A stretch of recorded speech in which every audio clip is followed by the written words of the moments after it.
Сәлеметсіңдер ме, балалар? Кезекті сауат ашу сабағына қош келдіңдер. Бүгінгі біздің ортақ тақырыбымыз денсаулық, зор байлық. Тақырыбы заттың атын білдіретін сөздер.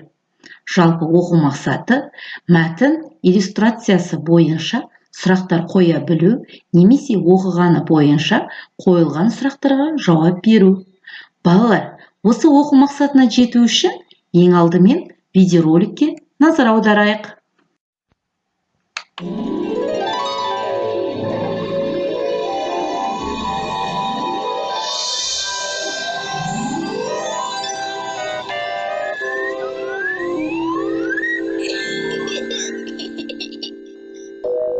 Ай мектеп.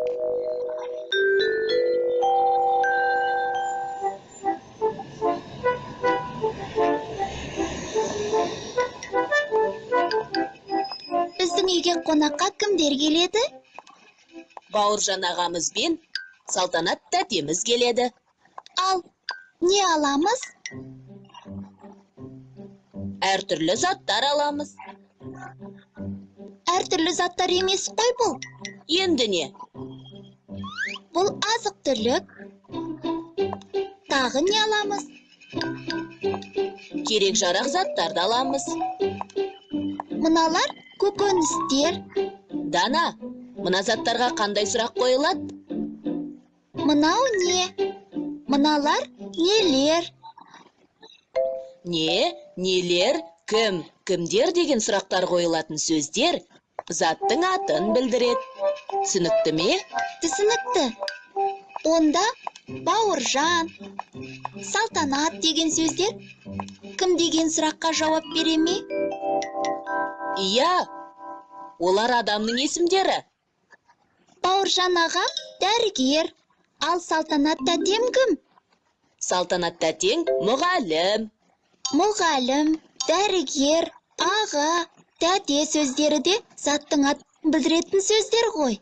Иә, адамға қатысты сөздерге кім, кімдер деген сұрақтар қойылады. Кім? Дәрігер. Кім? Салтанат. Кім? Бауыржан. Дұрыс. Ал заттар мен жануарларға қатысты сөздерге не, нелер деген сұрақтар қойылады. Не? Сүт. Не? Үй. Не? Күшік. Дана, тездетейік, қонақтар келеді. Кімдер? Қонақтар. Балалар, жалпы видеороликте көріп тамашалаған бойынша біз заттардың бәріне кім, не, кімдер, нелер деген сұрақ қояды екенбіз. Адамдарға кім, кімдер деген сұрақ қояды екенбіз. Ал заттар мен жануарларға не, нелер деген сұрақ қояды екенбіз. Естеріңе түскен болар. Олай болса, балалар, оқулықпен жұмыс жасаймыз.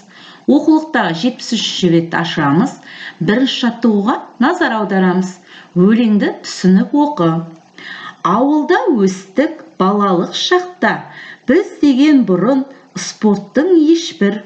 Білмедік түрін, тек ойнап күліп. Өскенді білдік, аязда тоңып. Шілдеде күйдік, ләңгіні тептік. Асықты аттық, бәйгеге шаптық. Қозы лақ қуып, шөп шаптық малға. Шынықты солай, ауылда әркім. Балалар, өлең не туралы айтылған? Осы өлең арқылы автор не айтқысы келді деп ойлайсың? Өлеңге ат қой.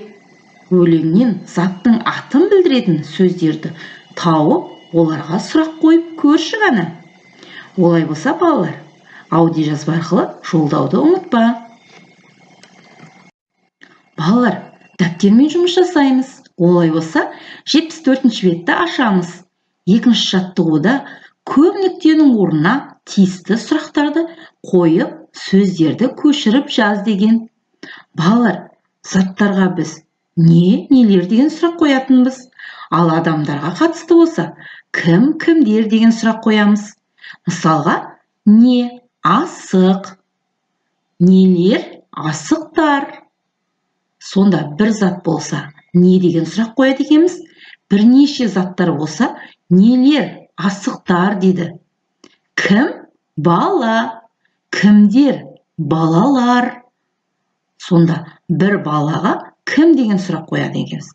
Бірнеше балалар болса, кімдер деген сұрақ қояды екенбіз. Олай болса, дәптерге өте әдемі етіп жазуды ұмытпа. Балалар, үшінші жаттығуға қарайықшы. Көп нүктенің орнына кім, не сұрақтарына жауап беретін сөздерді қойып оқы. Дос. Кім? Дос. Кімдер? Достар. Құс. Сұрақ қойықшы ғана. Не? Құс. Нелер? Құстар. Тас. Не? Тас. Нелер? Тастар. Іні. Кім? Іні. Кімдер? Інілер. Кісі. Кім? Кісі. Кімдер? Кісілер. Ер. Кім? Ер. Кімдер? Ерлер. Жазған сөздеріңе сұрақ қой. Сұрақтарды өзара салыстырып, қорытынды жасауды ұмытпа. Балалар, төртінші жаттығуға қарайықшы.